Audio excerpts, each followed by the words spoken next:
Are you feeling a little bit attacked? But should you be?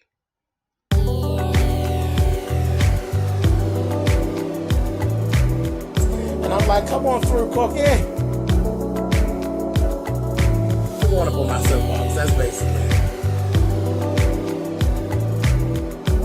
Let's talk about drag and all its forms.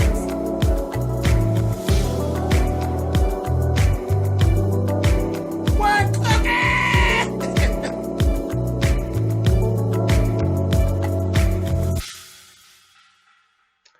Hey guys, thanks so much for clicking on the video. This is my review for Real Housewives of Atlanta. This is season 11, episode 4.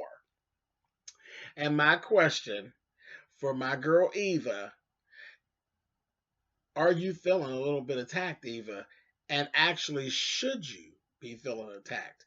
I love you, but I got to call it out when you done messed up. When you're wrong and you done fucked up, I got to call you out. It just is it is what it is. This is the way this works. But we're gonna get to it. First things first. Candy and Todd go down to see Dr. Jackie.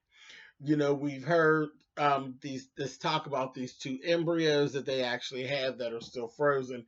Um, it seems as though there was some fibroid problems with Candy before Ace, and still a few little problems after Ace actually has been delivered. So she has a fear of dealing with a high risk pregnancy. So they're really leaning towards using a surrogate. And her and Todd are both really in agreement. They don't want to use one embryo and don't use the other one. And Todd was basically really given no child left behind. So um, Jackie actually put it down on him. Y'all know Candy's ass is tight as Fort Knox when it comes to money. Okay. And Candy was under the impression that a friend told her that you get surrogate for like $30,000. Hattie and Jackie was like, who? What surrogate you get ready to get for $30,000? She said, girl, no, baby. That's Pookie and them and their cousins that are surrogates for 30,000, baby. Your surrogate costs you anywhere between 90,000 and 130,000 each. So you're talking about two embryos, you're talking about two surrogates. Then you talk about dealing with two surrogates at the same time, dealing with all those appointments, all that, mental stuff, and Dylan getting to know them and all of that on both ends. Plus, you know, you could potentially be putting out $260,000. Honey, and Candy's like, Todd didn't seem too worried because I guess it ain't really all that coming out of his pocket. So it is what it is. So she didn't say yes, she didn't say no. It seemed to me like they were planning on doing it. Now,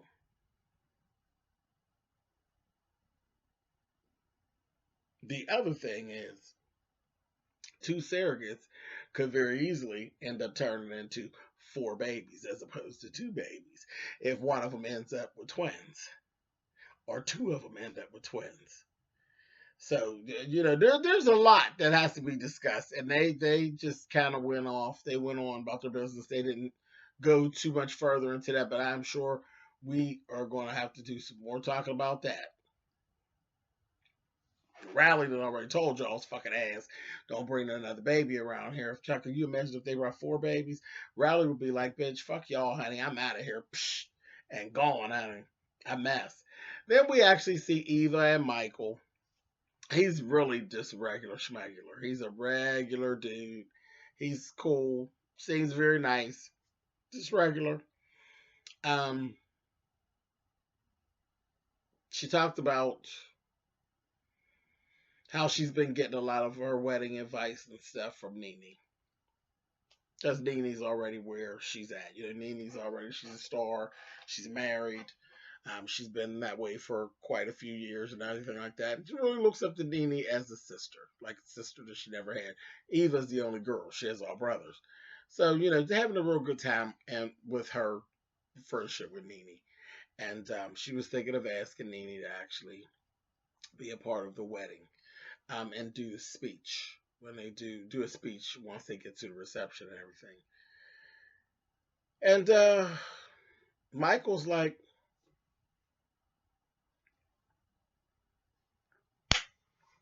whatever you want, Eva. Whatever you want. I'm like, all right. So I mean, what more can you want? That's what you want. You gonna pay? You got some money? You love me? Everything's cool, and whatever I want. Okay, yeah, you the man for me, honey. Let's go. So that was cool. I got no problem with Michael. Michael cool. Um, now how about these fuckers here? Portia and Derek, and then his mother, Gina. They go out to dinner. Derek's mother was not here for none of that bullshit.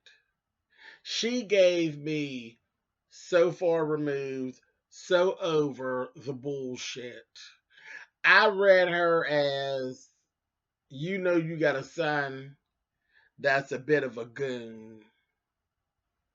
Okay? And you just like, whatever. This motherfucker's a goon. It just is what it is. He's a goon. What do you want me to do? The motherfucker's a goon. I was like, girl, pretty much, honey. That's what I'm seeing. I'm seeing a bit of a goon, honey. So I was like, wow, that sucks. So she just was like, are you telling me that you all are in love already? They're like, well, yeah, he told me that he loved me after the first night. She was like, did he now? And he over there got the sweat. He was sweating like a whore in church, honey. I said, I said, yes, honey. I said, okay. And I just, that's all I got. I got that. And I don't know, you all tell me what you all thought. I thought that the mother seemed as though she knows her son is a goon, and she knew that this trollop sitting across from her is thirsty and trying to dig her nails into her son, and the son's going to let it happen. I don't think Mama Gina really cared for all that. I was here for it. I said, girl, I understand, honey. I don't trust that Portia either. Moving on. Then we actually sing Ronnie DeVoe's mother and Shamari. Um, they kept talking about being in a better place. And I don't know if I'm actually buying all of that. I think that Mama DeVoe kind of feels the same way about Shamari as I do. I think she gets on her fucking nerves too. And I don't think she really likes her very much. That's what I got. Because they keep saying, well, we're in a better place than we were now. Mm-mm. She's looking at her like, bitch, you're a gold digger. And they sat there just like they sat there and bought $900 worth of goddamn birthday cake for kids that ain't got no damn teeth. $900 for birthday cake for the boys' little birthday party. They were doing cake tasting. And I was just looking at her. Then she had this whole discussion with her about the fact that they had an open relationship and all of this. And that woman was like, now why did I need to know this again? And didn't even appreciate the fact that they told her that shit. I was like, child, this is a mess, honey. A mess. I was like, I don't get it. I don't get it. And then Shamari goes on and she tells us, she's the one that initiated the open relationship, and she's also the one that stopped it. Ronnie was okay with it. And the thing, she actually had interest. She wanted a girl, but she didn't say that to Ms. DeVoe, honey. She just said, she thought it was okay. The whole thing was okay. She thought it ain't okay. It ain't okay, and it ain't never okay, and it never works in a marriage, not your marriage and nobody else's marriage. And the best thing you ever did was to stop it, because it would have stopped your marriage. I said, come on through, Mama DeVoe. You kind of evil and shit, but I got it. I like it, and I like you, girl. I feel you, honey. And you girl, you know what it's giving, bitch. Shamari, honey. I'm looking at her. I don't give a damn what y'all say, honey. I'm trying to give her a chance. But when I look at her, all I see is Monique Samuels. And y'all know Monique Samuels from off of the Real Housewives of Potomac. drains my fucking battery. And Shamari is doing the exact same thing. She is draining my very substance. She really is. She's very braggadocious, and I just can't. I'm finding that I just cannot with Miss Shamari. Cute girl, air fucking head, airhead. Anyway, moving on. Cynthia is having a gathering at Lake Bailey. This is the first gathering she's had where all the girls are actually coming to her house. This seems like when they were taping, they said we got to do something real fast to get these fucking ratings up. So y'all come on, and this is gonna be some fucking mess, and we just gonna do it. That's what it seemed like. It was a potluck situation. Everybody bring your favorite dish. Well, Derek and Portia have actually really showed up and showed out. They sent like so much shit. Like they sent damn near everything that his restaurant actually carries, his hot dog spot carries. Tons of shit. Real nice, you know. Cynthia, Marlo, Nene, and Mallory were the first ones that were actually there, and they actually sat down. They were talking about Eva. And Eva's name, it just immediately came up. Eva then supposedly started a rumor saying that, you remember last season, that Cynthia was actually paying Will to date her. Then there was the whole thing. Marlo just was throwing shade. She just shaded Eva. She's like, she's boring, and I just ain't feeling her, and I'm glad she had, because Nene said she asked me to be in her wedding, and she was like all excited, and they were like, whatever. Nene is all excited about her first shit with Eva, and nobody else is feeling it. I was like, see, I don't know, Eva. I don't know how this is getting ready to go, boo boo. And even Nene was like, okay, so she's just kind of listening. She's like, no, y'all really got to get to know her. She's really like a party girl. She's a lot of fun. And they're like, no, she seems to be a gossiping bitch, is what she seems to be. But okay, girl. So I was like, this is going to be interesting once Eva gets there. So then we had Nene's friend Tanya came in. Tanya's cute. She's very cute. I'm going to tell you, she reminds me. Do y'all remember there was another girl on Potomac? The woman that they brought in on Potomac to aggravate Giselle, which was her boyfriend's ex-wife. That's who Tanya reminds me of. She actually, I can't think of that woman's name, but she reminds me. It's that whole same. Their aesthetic is exact same. You know, fair skinned woman, bone straight hair, long hair, pretty, really pulled together. But they kind of look alike, like they could be sisters. I was like, wow, that's crazy. But anyway, we brought Tanya in, and I've kind of liked Tanya. Tanya had this really cute denim dress, really cute denim dress. Because, you know, denim can go real wrong. It can end up looking very, very cheap, you know. But it was a really cute denim dress, and it looked really, really nice on her. And yeah, she looked good. She looked good. Valentino shoes, honey. You know, her and Marlo hit it off like that. I was wondering about it. I was like, it's either going to be a hate or a like, and it was a like, and that's what Nene was like. I was waiting for you two to meet, because she's a label girl too, and all of that. Nene actually met her. She is a shopper from Nene's store. She actually is a big customer. She spends a lot of money at Nene's store, but they've actually embarked upon a friendship. Nice. She seemed fine. You know, easy enough to mesh with the group. She was cool. Candy had a badass top on. This top that Candy had on, real cute. It had the one shoulder out with the bustier on one side, and then it had like a ruffle. It was cute. It was cute. It was like a midriff type of thing. Um, you know, it didn't show a whole lot of your belly. It didn't even have to show none of your belly. You know, it was like just a little peak. You know, it was nice, and it looked nice on her. It really did. Um, Portia came with Shamia and also with um, Lauren. Was it Lauren? Yeah. Shamia and Lauren both came. Um, So they got there and literally they went and they said, okay, we're going to go downstairs. We're going to play this game. And this is where the mess started. It was a game called Pass the Peach. You get the peach, somebody throw you the peach, you get the peach, and then you have to take a question and you have to answer the question. The shit started off shady right away.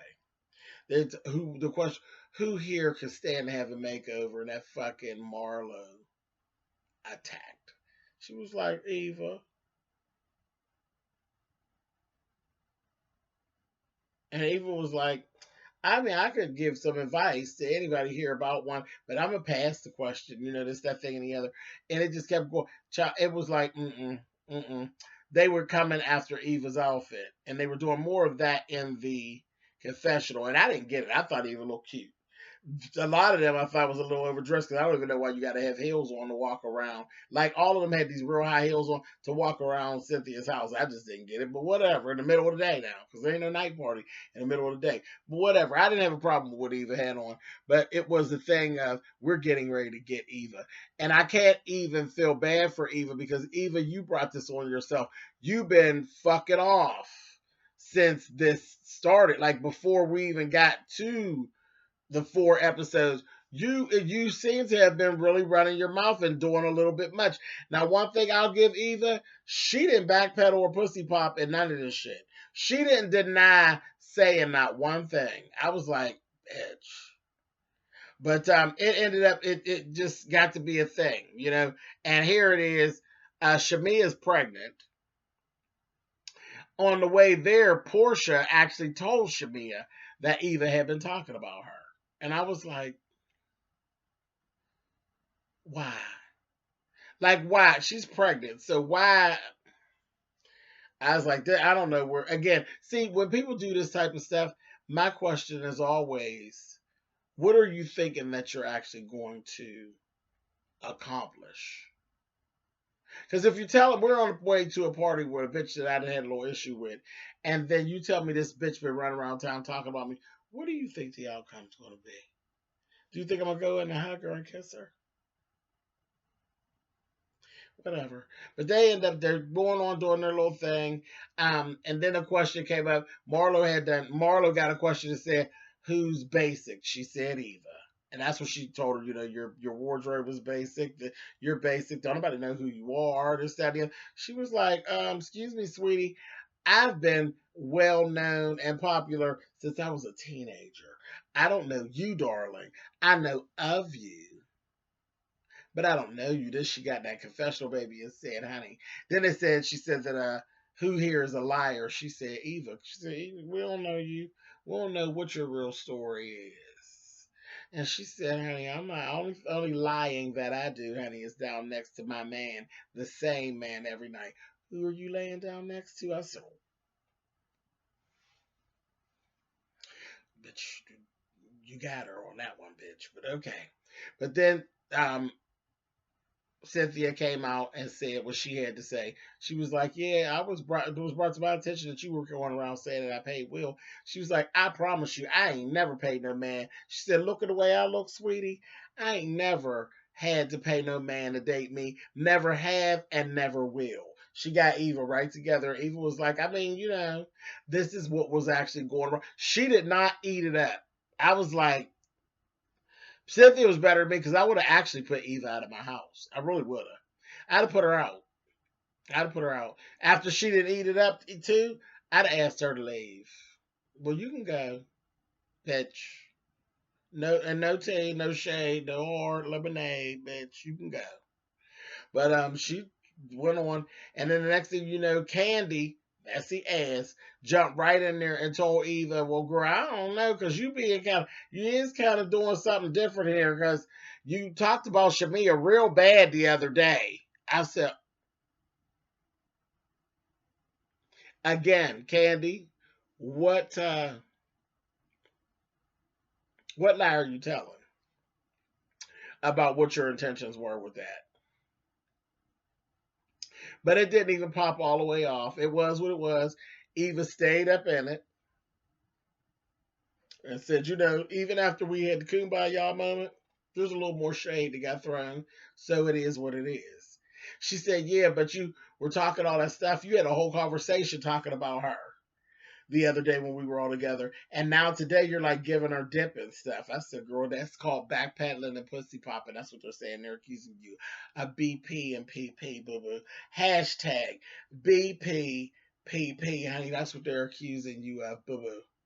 And she was like, well, whatever. It is what it is. I said, well, see, you can't even, I mean, you can't even, what are you going to do with that whole what the fuck ever? I mean, it was, girl, she was very matter of fact. I was like, bitch, I ain't mad at you, bitch. But I will say this. I will say this. Eva, I hope you're done with the fuck shit now because I can't feel bad for anything that they did to you at that party because you kind of brought all that shit on yourself. You were running your mouth. You have been messy. Now, do something different. Don't do that no more because you've been on the fuck shit. But Candy, bitch, don't try to sit over there and act like we don't see you. We see you, bitch, because you pulled a straight cold Sheree Whitfield, bitch. You sure did. Anyway, then they had a question about open relationships. Stupid ass Shamari jumps up. I've been in an open relationship, and they all was like, they got to answer their questions, and she told them, we went through the whole thing again. So this whole episode basically was about Shamari and her loose puss, honey, and how Ronnie's dick was a little hotter than her puss, honey, and she finally shut it down. She said she only messed with 2 girls, and that was it. And I said, see, you sound stupid. You had an open relationship where Ronnie only allowed you to sleep with other girls. You weren't allowed to sleep with other boys. Even Nini's old staunch ass was like, oh, girl, you mean you couldn't go get you no big dick? I said, oh. She's like, no, girl, just girls. Said, I dealt with 2 women, and it was cool. He probably slept with about 10 women. Okay, bitch, you're a dumb motherfucker. Just so you know. Just so you know, because I sure told Ronnie, well, if I could only go and fuck bitches, you could only go out and fuck dick. That's it. Don't be mess with them girls. You can only mess with the boys. And I'm gonna leave that right there. But yeah, so she said she ended it, and that's where it ended out.